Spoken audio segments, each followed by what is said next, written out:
colleagues and the friends. I send greetings to you. So we continue with our conversations, you know, in the instructional methods, right? So as we are learning to become better lecturers, you know, better tutors, better presenters, we continue with our series.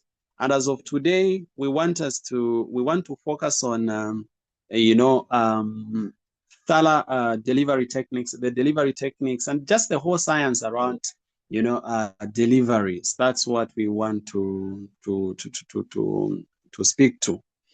So let's start with the very first element. Okay, number one, we want to talk about how to thoroughly, you know, prepare for the lesson. Now, thorough lesson preparation is very, very important. For lessons are prepared. If you have a proper lesson preparation, you understand that your work will be made, you know, easy, okay? Because proper lesson preparation is crucial to ensuring the success of each class session. A well-prepared lesson can lead in confident presentation, better student engagement, or better audience engagement, improved learning outcomes, and this is what happens when you have prepared thoroughly. Don't just jump into the class without preparations. Never jump into the presentation unless there was no time, because you can't, that's the only option. Otherwise, prepare. Now, when you are preparing, the following should be some of the key things that you subject matter. Mastering the subject matter. You will notice that a deep understanding of the content allows you to teach, to present, to lecture effectively, and address, you know, the audience questions confidently because you prepared. You know, it becomes very easy for you to do that. So you need that deep understanding of the subject matter, what you're going to talk about. Remember, no one forces you to, can you talk about this today? You choose what your team of work and your lesson plan, okay? The stage. Select appropriate teaching methods, okay? Or lecturing methods. You select appropriate. Remember, there are different methods that we already discussed in one of our units in the previous series, okay?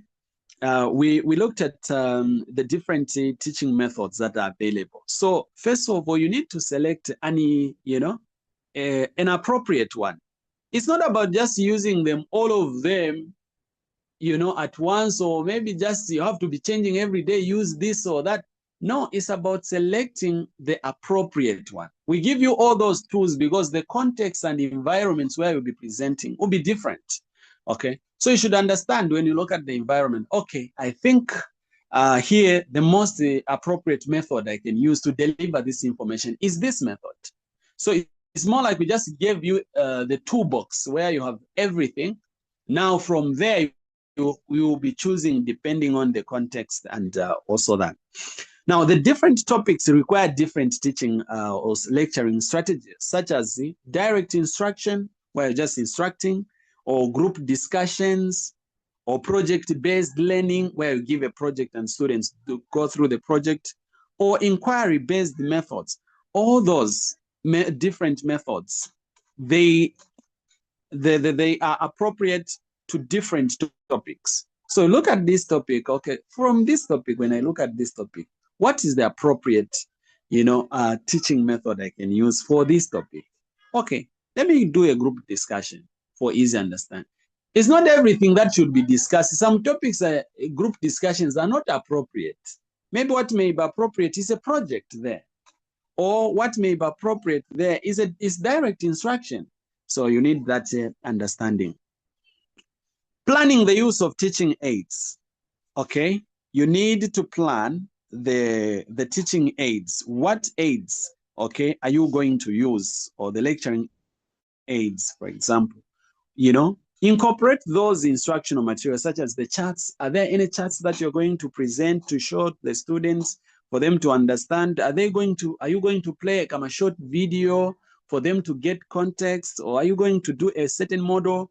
Use those digital resources as well to enhance comprehension and retention of a class. Usually when a teacher or a lecturer really is properly cooked, knows what they are doing, it should be easy for the students to remember what they have delivered. Yes, if you are really properly prepared, properly cooked, you follow the instructions properly, you are doing the right thing, it should be easy. We're not saying, of course, some students, of course, easily forget, but we're trying to say, try by all the means to make it very difficult for them to forget. Yeah. Develop lesson plans and schemes of work. This is very important. We can't overemphasize on this. I've already said, develop a scheme of work from the course outline. Number one, where you plan in advance what you're going to be covering. Then develop lesson plans from the schemes of work where each lesson is actually, planned well. So a well-structured lesson plan will help you to stay, number one, organized. You stay, you allocate your time efficiently, because you know that, okay, the first 10 minutes I'll do this, then the following 5 minutes, this is what I'll talk about, and this is what I'll do. Then at that, I'll share this example. There, I'll add this short story. There, then I'll do this. Well planned, not doing things haphazardly, Ensure learning objectives are met if you do structure your lesson plans very well. You can anticipate student challenges. That's a good part. You are supposed to anticipate the student challenges. If you planned well, you can try to predict areas that the students may struggle, to understand. You may remember, you understand this thing, you are an expert in this. You should know that most of the students, when it comes to this, they are most likely to find challenges, okay? Then you will prepare in advance, to explain in a much more comprehensive and better way when you get to that part. At this part, I think, let me say it in this way, or let me use such examples. To even help you to look for better practical real life examples to help them understand. Okay, let's go now to effective lesson presentation. At least we have talked about preparation for the lesson. You have prepared for the lesson. How do you now present effectively? How do you present effectively? Okay. Remember, your primary duty as a lecturer, tutor, or a teacher is to deliver lessons in a way that captures student interest and promotes understanding. This applies to all presentations. It cannot be in a school setup. It can even be at church. You are given to present something, or maybe you are a presenter, or maybe you are preaching, or whatever. Try to deliver whatever you are saying in a way that captures interest of the listeners and promotes understanding and improves the retention at the same time. You don't want to present a lesson that the students forget immediately. They even forget before you're even done talking. No. You want to make sure that what you deliver stays longer there in their heads. Very important. And this can only be done when you have properly prepared. Number one, there should be clarity and coherence in your lesson. Ensure your lessons are logically, they're logically prepared. Introduce your concept progressively. Your concepts have to be introduced progressively to avoid overwhelming students. You don't want to overwhelm students. Or maybe you don't even know what should come first, what you should do. You just start from the end, or you just come and they dump all the information, like what other people say. They call themselves lecturers or they call themselves tutors. You bring all this module and everything, you come just you dump to the students and you move on. That's not the idea. Introduce concept. Know that they should get this before they get this. They should understand this before they understand this. Okay? Confidence and enthusiasm. As a good lecturer, tutor, teacher, you have to understand that enthusiasm is contagious. If you demonstrate passion for the subject, you can inspire and motivate students. Use of engaging techniques. For example, you incorporate storytelling, of course, not very long stories, whereby there's some presenters, people even forget about, they'll forget about what he's talking about. They will just remember what. If you are making a presentation, then you bring the story. Then at the end of the class, your students just remember the story, not what you wanted to drive at. Then you have done something wrong. You can't just go on with a story, just a story, and you just place more emphasis on the story. No, the story is helping you to deliver the lesson. So they should not really be too long. Just choose those short ones and helping you to emphasize the point.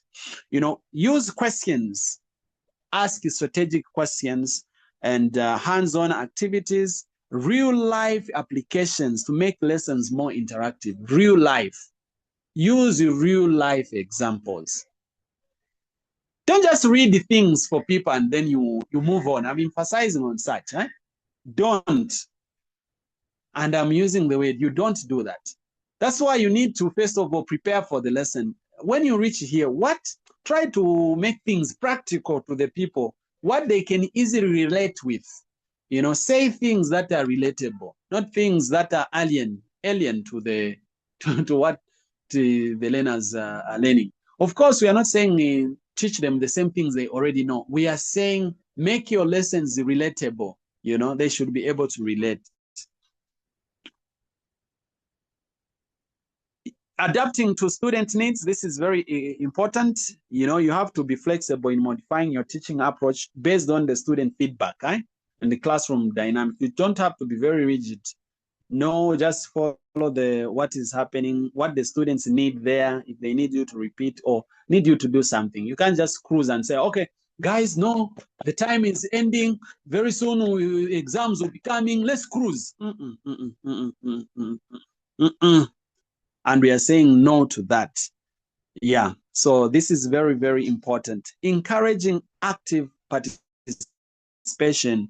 Engage students through discussions, through debates, through problem-solving activities so that you can foster critical thinking and deep learning there. I am saying a well-delivered lesson keeps students engaged. It minimizes classroom disruption, and actually it does enhance overall learning, effectiveness. Now, assessments and feedback, very important. It's another component of effective delivery, right? Assessments. Remember, assessments play a very crucial role in monitoring student progress and identifying areas where additional support is needed. We want to know where our students are like students. Assessments such as the quizzes, the classworks, the assignments, oral questioning to gauge understanding. And now in the context, I'm emphasizing on the issue of assessments, in the context where maybe you're delivering online lessons and the time is really limited, you can try to make sure that those assessments, you can do them after the class has been delivered. You can do that immediately the class is done, then you share with them, practice this, guys. When you're done with this, send it back to me. That's the idea. And let me see where you are lagging behind and all that.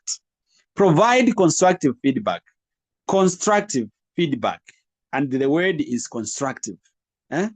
Offer very specific, timely, and actionable feedback that will help the students to understand their strengths and the areas for improvement. You don't want to offer those feedbacks that are just demotivating or demoralizing, where you just say, this is wrong. What specifically is wrong? We don't want such a lecturer to be, you want to be a lecturer where, for example, when giving feedback to the students, you just say, this is wrong, and then you keep quiet. What exactly is wrong? What has the student tried to do better? That kind of feedback, very, very important. This is what you learn when you go to learn the science of teaching and lecturing. Differentiate assessment strategies, okay?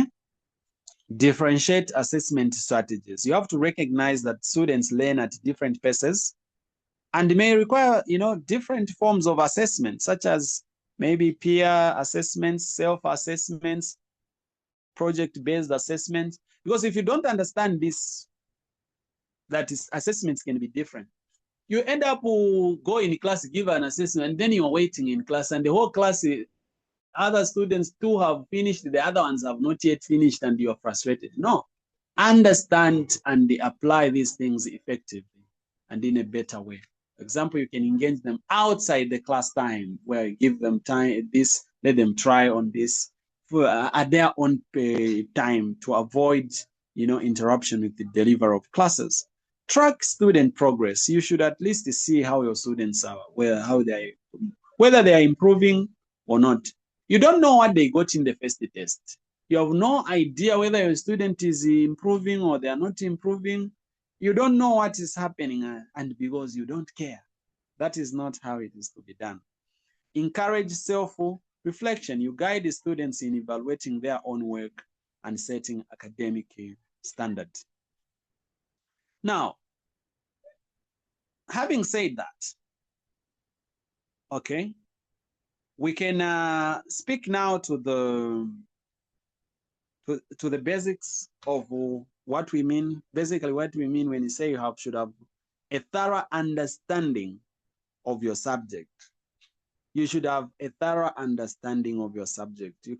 Because you can now manage to explain things better when you understand. In short, read, study before presenting the class. Know more about what you're talking about. Nowadays, there are more resources. There is AI, there is YouTube. Of course, there are other textbooks and all that. Learn more. Have much more to say. Have much more understanding of what you are coming to say. Don't come blank in class, where you come to teach and you don't even have much information of what you're talking about. If a student asks you a question, what are you going to answer then? Prepare for the class. Utilize a variety of teaching methods. This I've already commented on it. Yeah. And I've already said that you have to prepare for these lessons and teach confidently. Now, as I speak to the end of this, let me conclude with the use of clear and expressive verbal and non-verbal communication. Yeah. Number one, as a good lecturer or a tutor or a teacher, you have to communicate your ideas clearly, ensuring that your audience, who are your students, understand the instructions and the concept. So effective communication, therefore, will include one, verbal clarity. As a lecturer or a tutor, speak at a moderate pace. Moderate pace. Use simple and precise language. You don't want to come and use jargons. You don't want to sound very complicated to the students. That's not the idea. Use simple and precise language and articulate words clearly. Avoid the use of jargons, I've already said, or the use of those terms that should confuse the students so that you seem like you are learned. That's not to know that you are learned, you have to confuse them. you can still sound learned. Just explain clearly what you are saying. Okay? Tone variation. Tone variation. Ensure to modulate your tone to emphasize key points and maintain student interest. Right? Because the monotonous, delivery can make lessons dull and boring and inspiring. Right?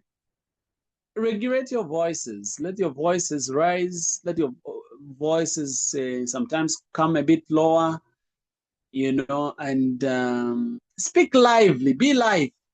Huh? Be live as a lecturer. You don't want to be this lecturer who is cold. There are presenters that are very cold. Immediately they stand on the stage or they open their mic to speak, the students are feeling like very cold people. Don't sound cold. You want to be live.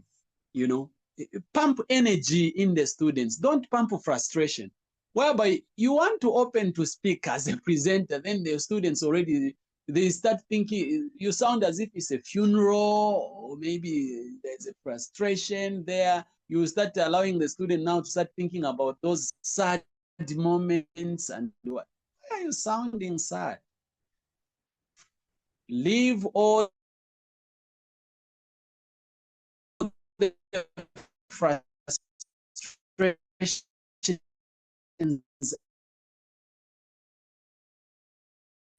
be jovial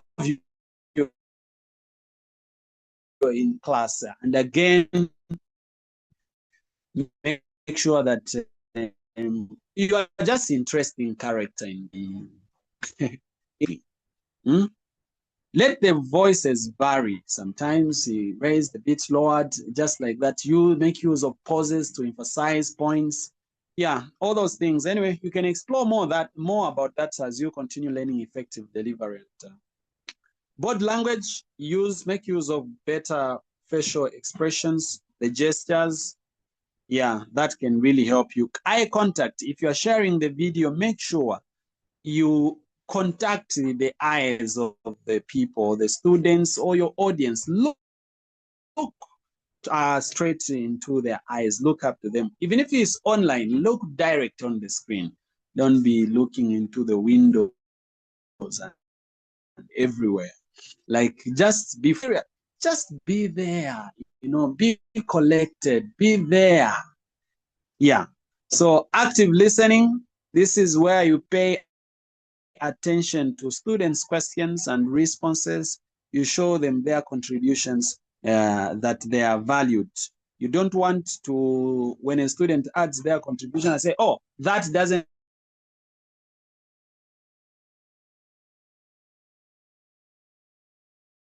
it in this way. So that the student themselves, when you just put it in your own way, they will understand to just demoralize the students. They will stop participating. They just, what you have said is rubbish. That is closer to the answer. You appreciate them for trying. Or say good try. To enhance learning retention, at least let your students ask those provoking questions, provoking thinking, stimulating them, stimulate discussions like that. But don't allow this discussions to stay longer again. When you stimulate a discussion, you should be in control. When you look at your lesson plan and the time, be able to regulate that. Oh, okay, guys, we've talked much about this. Thank you very much. Now we can move on to this, like that. That is to be much more organized. Encourage the students to share thoughts, opinions, and their experiences to the topics, to each topic, so that they feel part of the topic. It will help them to remember everything that you're delivering. Of course, you have to make sure that it's never show favoritism to any student. Just be professional. Be for everyone. Okay. If it is about to, at least dress appropriately. appropriately and maintaining neat grooming. You don't want to look as if you've just come out of the forest. Yeah, yeah. Especially when you're doing the live sessions and you are presenting, make sure you prepare to look very nice and all that. And the person who comes to the presentation, the 20 minutes, after 30 minutes, you don't think it's the last 20 minutes, 40 minutes waiting. Go, guys, those who are here, let's write a quiz or a test.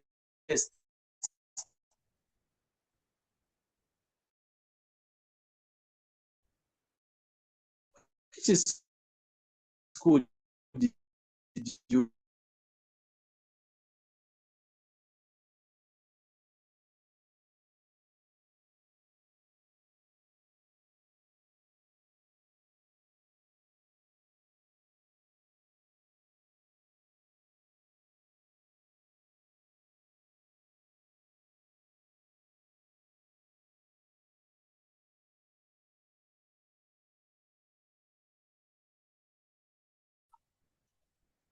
Yes. So this is the message that we are actually sending across. So you have to make sure that you do the right thing. When you are, especially the times when you are presenting, just a bit as we come to the conclusion, making online presentations, for example, I've already said the issue of make sure that you prepare your backgrounds and everything. You're just there. You are very clear. You are punctual. You come on time. And as you come on time, you make sure that you share the screen to the students. You don't want to just hide and just speak voices as if in my voice note. Like these are just voice notes. Prepared notes, well prepared slides, where students can see what you're talking about, demonstrate, get a whiteboard, install a whiteboard, and I will talk about that, the installation of your whiteboard in your gadget, maybe on your phone or on your tablet or on your computer, where you can be showing, scribble something, because when you just put maybe the notes that are not even moving and all that, that is boring. Scribble something, right? Especially for the calculations. You have how I solve the solution 2x plus 3 is equal to 5, 5x. From here, I had to collect the like terms together. Let this 5x cross to the other side. It will be 2x minus 5x equal to what? Equal to 3. And then 2x minus 5 is negative 3x equal to 3. Then you divide through by that, so that x is equal to what? Negative 1. This is teaching. Showing the students how you came up with what you are doing, the stuff. You have to show the students how everything has been developed. Very important, because that's when they will know how to build something from scratch.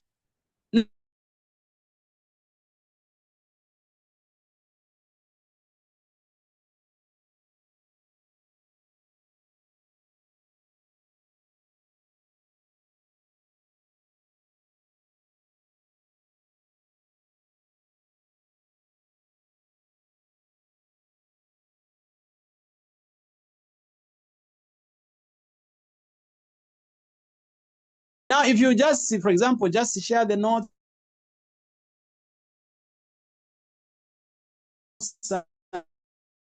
and they will not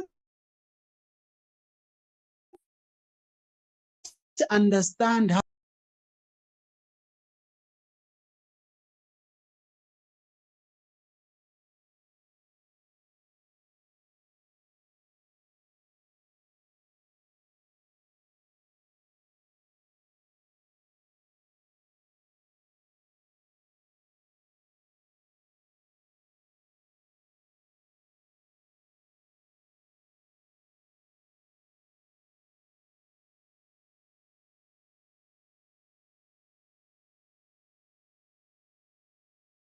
showing, especially for calculation courses.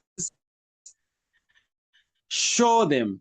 Even for these that deal with notes, at least get a marker, you're writing on top of that so that there is just some movement or the slides are moving, something like that. Very interesting. Not you are not showing. Show us. There is a direct connection between what we see, show, and I repeat, show. So this is the end of our. I've learned one or two things. The focus is to practice from here. Let's focus on practicing. Thank you.